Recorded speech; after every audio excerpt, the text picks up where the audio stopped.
In the early hours of May 29, 1453, as dawn broke over the golden waters of the Bosphorus, a single man's decision would seal the fate of an empire that had endured for over 1,000 years. His name was Giovanni Giustiniani, and what he did in those final moments would echo through history as one of the most controversial acts of betrayal ever recorded. But was it really betrayal, or was it something far more complex? The answer lies buried in the rubble of Constantinople's shattered walls and in the blood-soaked earth where the last Roman emperor made his final stand. This is the story of how the mightiest city in the world fell not just to cannons and courage, but to a moment of human weakness that changed the course of civilization itself. By the time you finish watching this video, you'll understand how a single wound, a moment of panic, and a desperate retreat opened the gates to an empire that had stood since the time of Christ. The year 1453 was a time when empires hung by threads and the world balanced on the edge of transformation.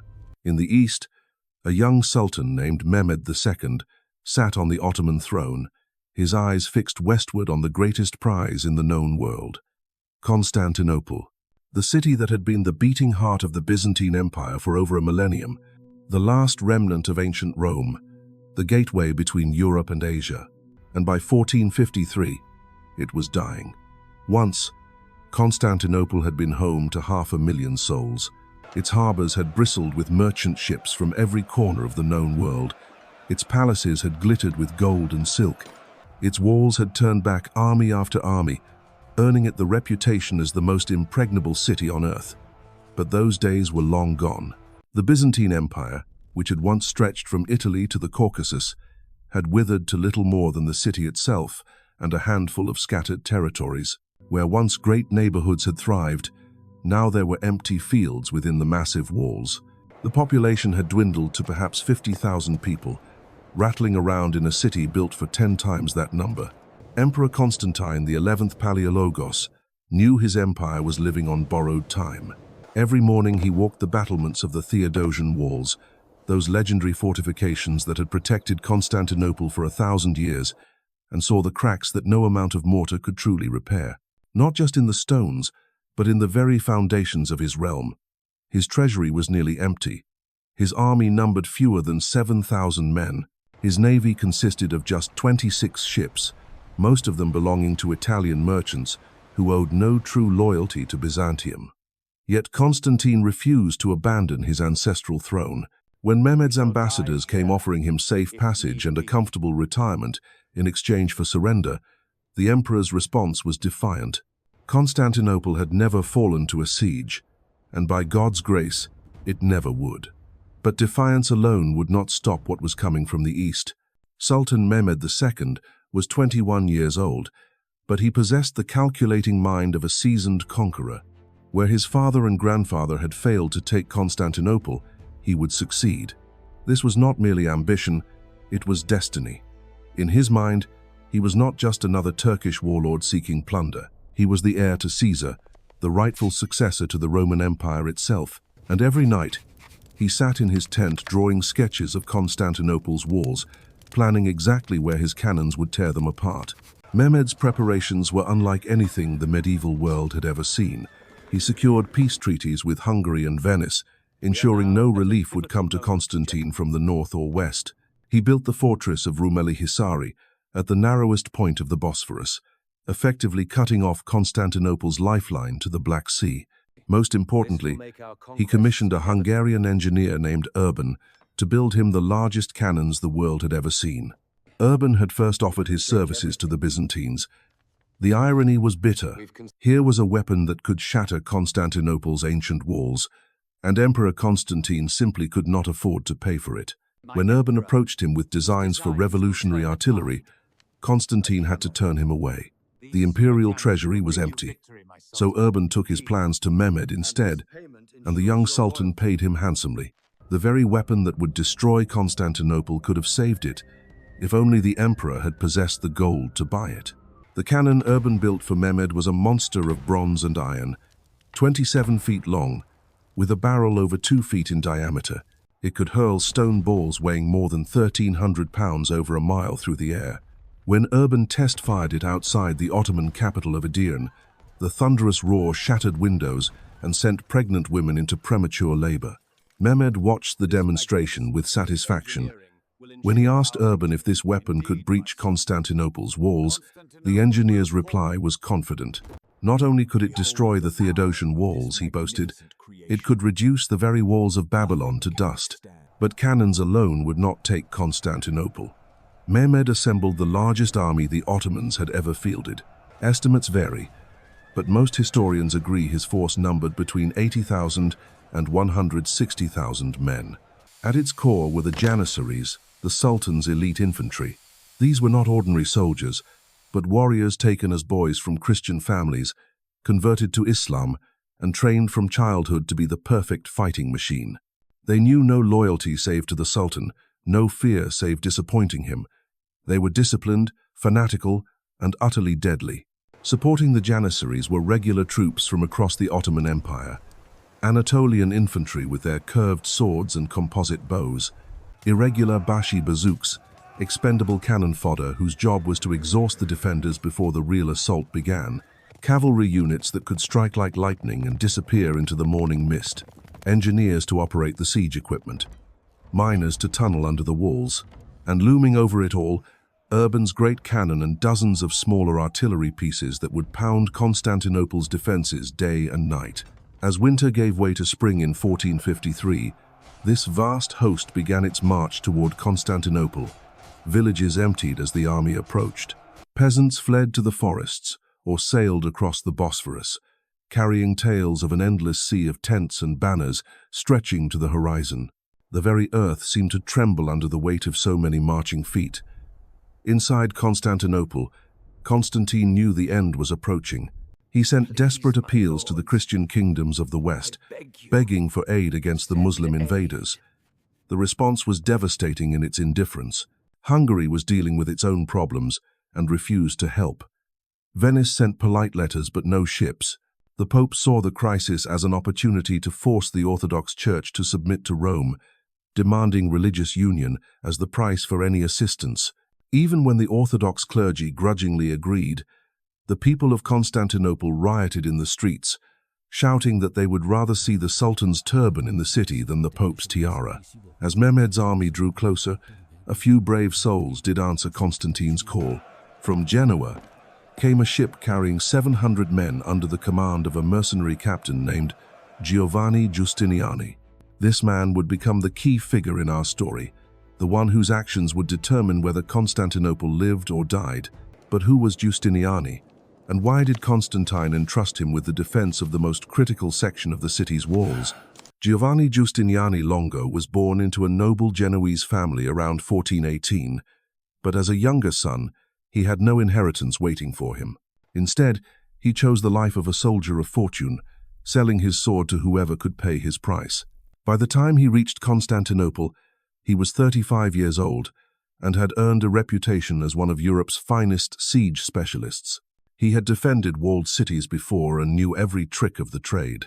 When Emperor Constantine saw this grizzled warrior step off his ship with 400 seasoned fighters, he must have felt the first spark of hope he had known in months. Constantine immediately appointed Giustiniani as commander of the land defenses, giving him authority over the most vulnerable section of Constantinople's walls. It was a desperate gamble, placing the fate of the empire in the hands of a foreign mercenary whose ultimate loyalty was to gold rather than God or country. But Constantine had little choice. His own generals were few, and his soldiers inexperienced in siege warfare. If anyone could hold the walls against Mehmed's assault, it would be this battle-scarred Genoese captain. Yet even as Giustiniani organized the defenses and inspired the garrison with his confidence, dark questions lingered. What would happen when the real test came? When the Ottoman cannons began their devastating bombardment and the Janissaries launched their final assault, would this mercenary stand firm? Or would he calculate that his contract did not require him to die for a lost cause? The stage was set for one of history's greatest sieges, and at its heart lay a fundamental question of loyalty, courage, and human nature that would soon be answered in the most dramatic way possible.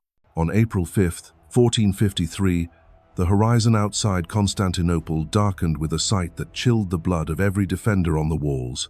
Like a black tide rolling across the landscape, Mehmed's vast army spread across the hills and valleys surrounding the city. Banners fluttered in the spring breeze, thousands upon thousands of them, bearing the crescents and stars of the Ottoman Empire. The thunder of drums echoed off the ancient stones as regiment after regiment took their positions. The siege of Constantinople had begun. Giustiniani stood atop the outer wall, his weathered hands gripping the stone battlements as he surveyed the enemy host. Even for a veteran of countless campaigns, the sight was overwhelming. Endless rows of tents stretched toward the horizon, punctuated by the glint of armor and weapons. Smoke rose from 100 cooking fires. The sound of hammering filled the air as engineers assembled siege equipment. And there, being dragged slowly into position by teams of oxen and hundreds of men, was Urban's monstrous cannon. The Genoese captain had seen many armies in his time, but nothing like this. This was not just a military force. It was an entire civilization on the march. Mehmed had brought craftsmen to build his siege works, miners to tunnel under the walls, sailors to blockade the harbor, and administrators to govern the city once it fell. The young sultan was not planning for a quick raid or a demonstration of power. He was planning for conquest, and he had brought everything necessary to achieve it. Constantine joined Giustiniani on the walls, and the two men stood in silence for a long moment, absorbing the magnitude of what faced them.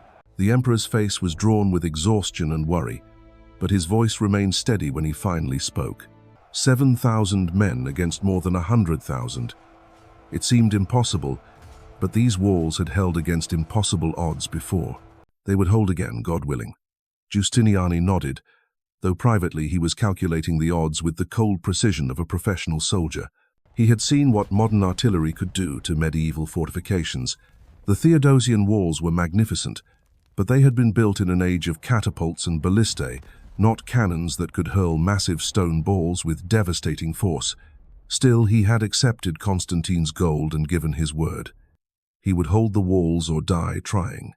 The bombardment began on April 12th with a roar that seemed to shake the very foundations of the earth. Urban's great cannon spoke first, its voice a thunderclap that echoed across the Bosphorus and could be heard miles away. The massive stone ball struck the outer wall with tremendous force, sending chunks of masonry flying and leaving a crater in stones that had stood for 1,000 years. Smaller cannons joined the chorus, their shots hammering the walls in a relentless rhythm that would continue for weeks. Inside the city, civilians huddled in their homes as the bombardment raged. Each impact sent tremors through the ground, rattling windows and causing buildings to sway. Children cried in terror while their parents whispered prayers.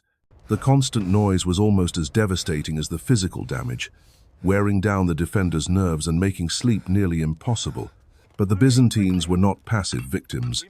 Each night, as soon as darkness fell, repair crews emerged from the city to work frantically on the damaged walls. They hauled stones and timber through the rubble-strewn streets, mixing mortar by torchlight and racing against time to strengthen the defenses before dawn brought the resumption of the Ottoman bombardment. Giustiniani was everywhere during these night repairs, encouraging the workers, directing the placement of reinforcements, and gradually earning the respect and loyalty of Constantine's soldiers. The Genoese captain proved himself a master of defensive warfare. When sections of the outer wall were demolished by the Ottoman cannons, he constructed earthworks and palisades behind them, creating new defensive positions that were actually harder to assault than the original fortifications. When Urban's monster cannon created a massive breach near the gate of St. Romanos, Giustiniani personally led work parties to build a crescent-shaped rampart that turned the gap into a killing ground for any attacker brave enough to enter it. Day after day, the pattern continued. Ottoman cannons would blast away at the walls during daylight hours, while Byzantine repair crews worked through the night to undo the damage. It was a race between destruction and reconstruction, with the fate of the empire hanging in the balance. The defenders were exhausted, running on little sleep and dwindling supplies, but somehow they held on. Giustiniani's presence seemed to give them strength, his calm confidence infectious even in the face of overwhelming odds. Mehmed grew increasingly frustrated as the days passed. His cannons were doing tremendous damage to the walls, but the defenders kept repairing them faster than he could knock them down. The great breach near the gate of St. Romanos should have been the key to victory. Yet Giustiniani had turned it into a fortress within a fortress. Worse, Urban's massive cannon was proving to be as much liability as asset. The tremendous forces involved in firing it caused cracks in the barrel, and after several weeks of constant use, the monster weapon finally burst during firing, killing Urban and several of his assistants. But Mehmed was nothing if not resourceful. If he could not batter down the walls quickly enough, he would find other ways to take the city. His engineers began digging tunnels under the fortifications, planning to plant explosives that would bring down entire sections at once. His navy launched attacks on the harbor defenses, trying to break the chain that protected the Golden Horn. He even attempted to have his ships dragged overland on greased logs to bypass the harbor defenses entirely, a feat of engineering that stunned both friend and foe. Each of these strategies was met and countered by the defenders. Giustiniani organized countermining operations, sending his own diggers to intercept the Ottoman tunnels. Constantine's few remaining ships, reinforced by vessels from Genoa and Venice, fought desperately to keep the harbor open. When Mehmed succeeded in getting some of his fleet into the Golden Horn, the Byzantines stretched a pontoon bridge across the water and used it to launch surprise attacks on the Ottoman ships. As April gave way to May, both sides were reaching the limits of endurance. The Ottoman army had been camped outside Constantinople for nearly 2 months, and disease was beginning to take its toll. Supply lines stretched back hundreds of miles were becoming increasingly difficult to maintain. Some of Mehmed's advisors began suggesting that perhaps it was time to lift the siege and try again another year. But Mehmed had staked everything on this campaign. To withdraw now would be seen as weakness, an invitation for his enemies, both foreign and domestic, to move against him. More than that, he could sense that the defenders were weakening. Intelligence reports spoke of growing desperation within the city, of food shortages and plummeting morale. The walls might look intact from a distance, but he knew they had been patched and repatched so many times that they were held together more by determination than by mortar. The young Sultan made his decision. One final, overwhelming assault would break the defender's will and give him the prize he had dreamed of since childhood. He would throw everything he had at the walls in a coordinated attack that would begin before dawn and continue until either Constantinople fell or his army was destroyed in the attempt. As May 28th turned to May 29th, neither Mehmed nor Constantine slept. The Ottoman camp buzzed with activity as weapons were sharpened and armor checked. Assault ladders were prepared, and the surviving cannons were loaded for one last bombardment. In the city, Giustiniani made his final rounds of the defenses, speaking quietly with his men and making sure every section of wall was properly manned.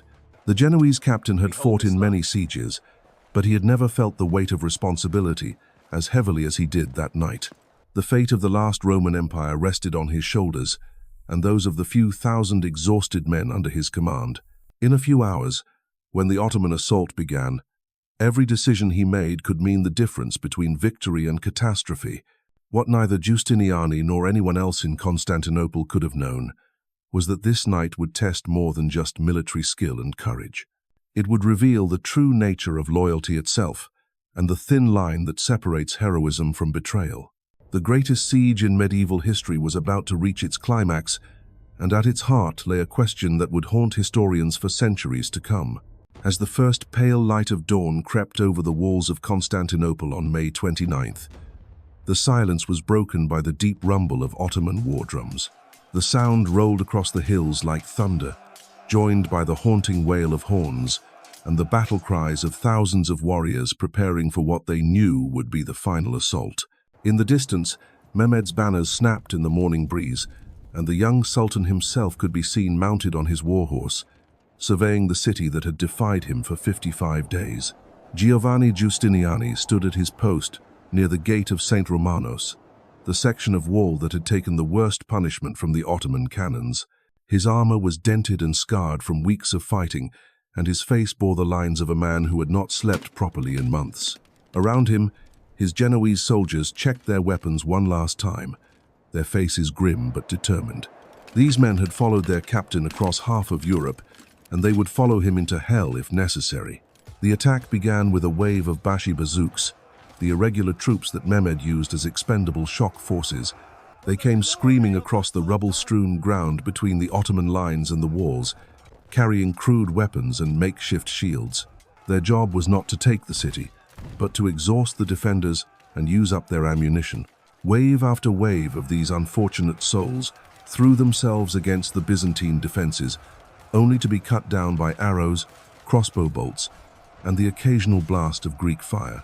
For 2 hours, the slaughter continued. The ground before the walls became carpeted with bodies as the Bashi-bazouks pressed their hopeless assault. But Giustiniani could see the method in Mehmed's apparent madness. Each wave forced the defenders to expend precious arrows and bolts. Each attack wore down men who were already exhausted from weeks of fighting. The Genoese captain conserved his strength and that of his men as much as possible, knowing that the real test was yet to come. As the sun climbed higher, the second wave began. These were professional soldiers, Anatolian troops with proper armor and training. They advanced in disciplined formations, their shields locked together as they approached the walls. Behind them came siege ladders and portable bridges, tools designed to get them over or through the Byzantine defenses. The fighting became more intense, more desperate. Hand-to-hand combat erupted along the ramparts as Ottoman soldiers managed to scale the walls, only to be met by Giustiniani's men with sword and axe. The Genoese captain was everywhere at once, it seemed. When a section of wall looked ready to fall, he appeared with reinforcements.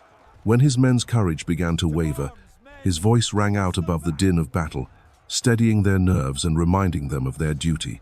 He fought like a man possessed, his sword rising and falling in deadly arcs, his presence alone worth 100 ordinary soldiers. But even Giustiniani could not be in all places at once, and slowly, inevitably, the Ottoman pressure began to tell. Sections of the outer wall that had been patched and repatched began to crumble under the weight of the assault. Defenders fell, struck down by arrows or overwhelmed by sheer numbers. The Byzantines were fighting magnificently, but they were being bled white by an enemy that seemed to have an endless supply of fresh troops. Then came the sound that every defender had been dreading. The deep, rhythmic pounding of drums that announced the approach of the Janissaries. These were Mehmed's elite troops, the cream of the Ottoman army. They advanced in perfect formation, their white felt caps distinctive even at a distance, their weapons gleaming in the morning Sunday. Unlike the wild charges of the Bashi-bazouks or the steady advance of the Anatolian troops, the Janissaries moved with the confidence of men who had never known defeat. At their head rode Mehmed himself, close enough to the fighting to inspire his men but far enough back to direct the battle. The young Sultan's presence electrified his army. Here was their leader, their Caesar, sharing the dangers of the assault with them. If the Janissaries could break through at this point, Constantinople would fall within the hour. Giustiniani gathered his remaining reserves for what he knew would be the final stand. Perhaps 3,000 men, all that remained of Constantinople's once proud army, stood ready to meet the flower of Ottoman military might. The Genoese captain looked along the line of weary faces, seeing in them the last hope of an empire that had endured for over a millennium. These men, many of them foreigners fighting for pay rather than patriotism, were all that stood between Mehmed and his dream of conquest. The clash, when it came, was titanic. Janissaries swarmed up the walls like ants, their scaling ladders seeming to sprout from every damaged section of the fortifications. The defenders met them with desperate fury, knowing that this was their last chance. Sword rang against sword, spear thrust against shield, and men died by the dozens in the narrow confines of the ramparts. In the thick of the fighting, Giustiniani seemed to bear a charmed life. Ottoman arrows whistled around him without finding their mark. Enemy swords turned aside from his armor as if guided by divine providence. His men took heart from their captain's apparent invincibility, fighting with renewed vigor as they saw him cut down foe after foe. But then, in the space of a heartbeat, everything changed. A crossbow bolt, fired from somewhere in the chaos of battle, found its mark. Giustiniani staggered, blood spreading across his chest, his sword falling from suddenly nerveless fingers. The wound was not mortal, but in that moment of shock and pain, the Genoese captain made a choice that would echo through history. He turned from the walls and stumbled toward the gates, calling for his men to carry him to his ship. The effect was instantaneous and catastrophic. Seeing their commander retreat, the Genoese soldiers abandoned their posts and followed him. A gap opened in the defenses that had held for 55 days. Ottoman warriors poured through like water through a broken dam. Emperor Constantine himself tried to rally the fleeing troops, but it was too late. The last Roman emperor died sword in hand, fighting to the end as his empire crumbled around him. Was Giustiniani a coward who betrayed an empire in its darkest hour? Or was he simply a mortal man who reached the limits of human endurance and made a choice that any of us might have made in his place? The truth, like so many truths in history, lies somewhere between legend and reality. What cannot be disputed is that on that May morning in 1453, a single moment of human weakness opened the gates to a new world, ending one age and beginning another in the space of a heartbeat.